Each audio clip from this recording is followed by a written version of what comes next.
Hello మామా bros, welcome back to the another video. ఎప్పట్లాగే ఈసారి కూడా ఒక మంచి ఇన్ఫర్మేటివ్ వీడియోతో నేను మీ ముందుకు వచ్చాను. ఈ వీడియోలో మన ఎన్టీఆర్ దేవర సినిమా యొక్క కంప్లీట్ డీటెయిల్స్ ను నేను మీ ముందుకైతే తీసుకొచ్చాను. అండ్ వీడియోలోకి వెళ్లే ముందు మన ఛానల్లో మన తెలుగు మూవీస్ యొక్క హిడెన్ సైన్స్ ఫ్యాక్ట్స్ ను, అలాగే సైకాలజీ థాట్స్ యొక్క ఎక్స్ప్లెనేషన్ ను, అంతేకాకుండా ఒక సినిమాను ఏ రీతిగా చూడాలి, ఎలా చూస్తే సినిమా బ్రీఫ్ గా అర్థం చేసుకోవచ్చో, దానితో పాటు ఒక స్టోరీ యొక్క కాన్సెప్ట్ ను చాలా క్లియర్ గా అర్థమయ్యేలా ఒక రూట్ మ్యాప్ లాంటి వీడియోస్ ను మీ ముందుకు తేవడమే నా ఈ చిన్న ప్రయత్నం. ఎందుకంటే మామ, మనలో చాలా మందికి తెలుగు సినిమాలంటే ఒక ఎంటర్టైన్మెంట్ అనే ఆలోచన మాత్రమే ఉంది. కానీ మన తెలుగు సినిమాల్లో ఎంటర్టైన్మెంట్ తో పాటు ఇంకొక కాన్సెప్ట్ కూడా ఉంది. ఆ బేస్ పాయింట్ ని మన తెలుగు సినిమాల్లో మనం పట్టుకోగలిగితే నిజానికి ఆ సినిమా మనకు నెక్స్ట్ లెవెల్ ఎక్స్పీరియన్స్ ని ఇస్తుంది. మనలో చాలా మందికి హీరోల్ని చూసి సినిమాకి వెళ్లే అలవాటు అయితే ఉంది.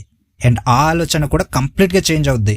సింపుల్ గా చెప్పాలంటే స్టోరీలో విహరించే మైండ్ సెట్ అన్నమాట. స్టోరీలో విహరించే గొప్ప మైండ్ ఉంటే మీ మనసులో నిజంగా సినిమా బాగుందా లేదా అనే ఆలోచన కన్నా నిజంగా ఇలాగే ఉంటుందా అనే ఆలోచన వస్తుంది.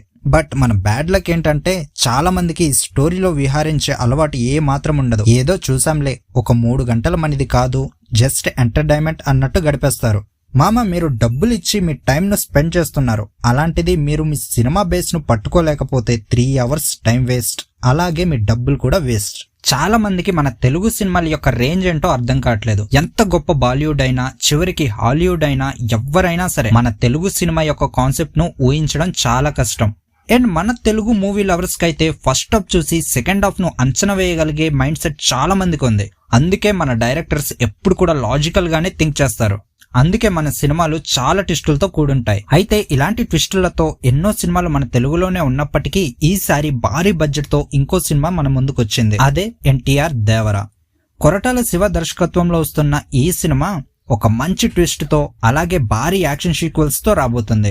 ఈ సినిమాపై మన తెలుగు ఆడియన్స్ చాలా మంది చాలా ఎక్స్పెక్టేషన్స్ పెట్టుకున్నారు. అండ్ ఈ సినిమా ట్రైలర్ చూసిన తర్వాత సోషల్ మీడియాలో చాలా మంది స్టోరీ ఇదే, సినిమా అయితే ఇలాగే ఉంటుందని ఒక అంచనాకు వచ్చేశారు. నిజానికి ఇందులో చాలా కరెక్ట్ గా ఉన్నాయి అనిపించేలా కొన్ని కాన్సెప్ట్స్ ఉన్నాయి. ఈ వీడియోలో దానికోసం మాట్లాడుకుందాం.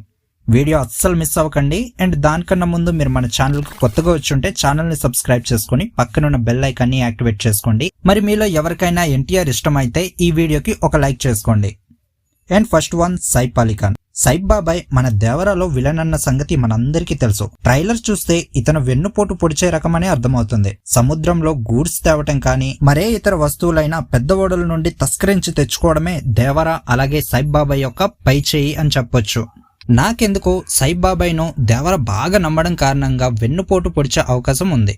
లైక్ వాల్తేర్ వీరయ్య. అక్కడ కూడా ప్రకాష్ రాజ్ గారు చెయ్యాల్సిన పనులు మొత్తం చేసి ఎవ్వరికి తెలియకుండా ఆ వర్క్ లో కింగ్ అవ్వాలనుకుంటాడు కదా, ఆ టైప్ అన్నమాట. ఇక సెకండ్ వన్, దేవరకు భైరాకు ఫైట్ తర్వాత దేవర చనిపోయాడా లేదా అనేదే సస్పెన్స్. అయితే చాలా మంది ట్రైలర్ లాస్ట్ లో ఫైర్ మధ్య నుండి కనిపించేది దేవర అని, అసలు అతను పూర్తిగా విలేజ్ లోకి రాకుండా సముద్రంలోనే ఉండిపోయి ఎలాంటి షిప్స్ అయినా అటువైపుకి రాకుండా, ఆ గూడ్స్ ను విలన్స్ కు దొరకకుండా ఇంకోసారి విలేజర్స్ ను రాబరీ చేయకుండా చేస్తున్నాడేమో అని అనుకుంటున్నారు.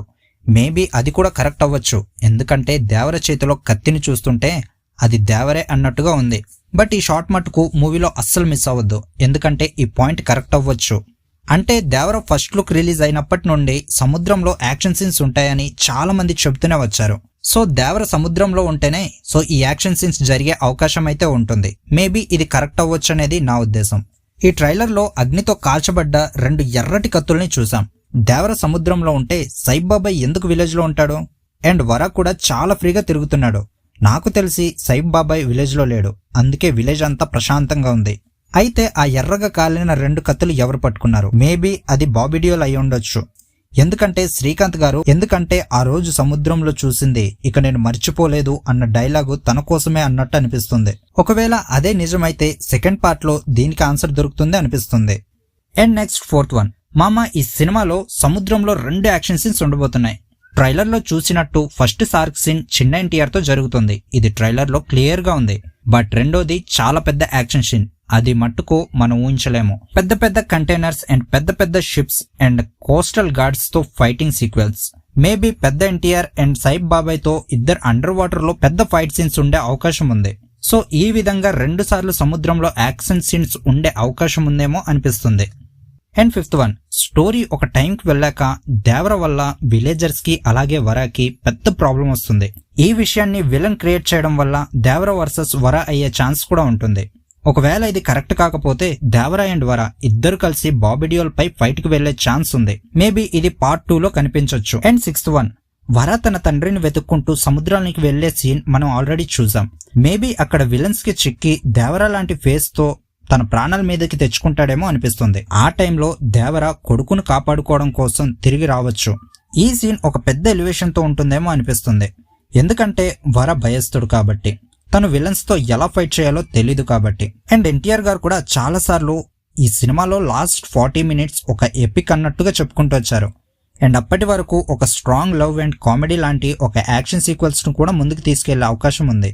ఒకవేళ ఈ 40 minutes మనం ఊహించిన దానికన్నా నెక్స్ట్ లెవెల్లో ఉంటే ఈ మూవీకు బెస్ట్ ఎండింగ్ అవ్వచ్చు. అంతేకాకుండా సెకండ్ పార్ట్ కు ఒక సస్పెన్స్ కూడా పెట్టి ఉండొచ్చు. అండ్ లాస్ట్ వన్, ఒకవేళ బైరా కూడా ఎన్టీఆర్ లాగే డ్యూయల్ క్యారెక్టర్ అయితే పరిస్థితి ఏంటి?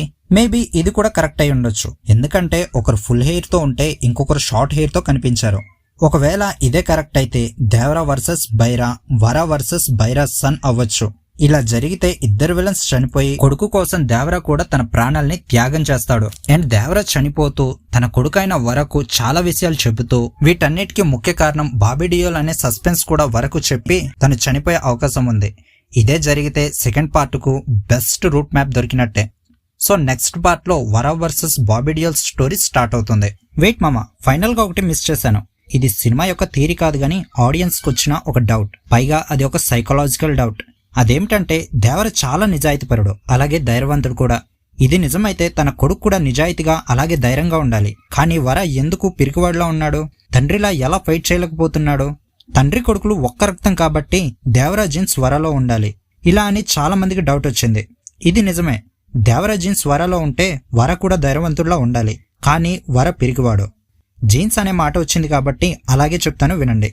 ప్రతి మనిషికి జీన్స్ ఉన్నట్టే ఎపి జీన్స్ అని కూడా ఒకటి ఉంటుంది. అంటే జీన్స్ వల్ల దేవర రూపం వరకి వచ్చింది. కానీ వర చిన్నప్పటి నుండి పెరిగిన వాతావరణం వేరు. బయట జరిగే సిచ్యువేషన్స్ వల్ల వర జీవితం దేవరలా లేదు. దీనినే ఎపిజీన్స్ అంటారు. సింపుల్ గా అర్థమయ్యే రీతిలో చెప్పాలంటే బాహుబలి సినిమానే తీసుకోండి. బల్లాల దేవుడు బాహుబలిని చంపేస్తాడు. బాహుబలిలో తండ్రి జీన్స్ కొడుకులో ఉన్న తన ధైర్య సాహసాలు బాహుబలికి ఎలా వచ్చాయి? Same concept. ఆ డిఎన్ఏలో ఉన్న ధైర్యం ఆ టైంలో బయటపడింది. అంటే ఒక సిచ్యువేషన్ అన్నమాట. మేబీ అది ఒక మోటివేషన్ అవ్వచ్చు. తండ్రి చనిపోయిన సంగతి కట్టప్ప ద్వారా బాహుబలికి తెలియడంతో రాజ్యాన్ని గెలిచాడు. సో ఆ డిఎన్ఏలో ఉన్న ధైర్యం ఒక టైంలో బయటపడుతుందన్నమాట. అప్పటి వరకు వరలో ఉన్న ఎపిజీన్స్ యాక్టివ్ లోనే ఉంటాయి. సో మీకు ఇది అర్థమైంది అనుకుంటున్నా. సో ఇది మామ మన ఎన్టీఆర్ దేవర సినిమాపై మన తెలుగు ఆడియన్స్ పెట్టుకున్న ఎక్స్పెక్టేషన్స్. మేబీ స్టోరీస్ ఇలాగే ఉండొచ్చు అని సోషల్ మీడియాలో చాలా వైరల్ అవుతుంది. నేనైతే ట్రైలర్ చూసిన తర్వాత ఫిదా అయిపోయాను మామ. అలాగే మీకు ఎన్టీఆర్ ఇష్టమైతే ఈ వీడియోకి ఒక లైక్ చేయండి. And thank you for your lovely support. We are family.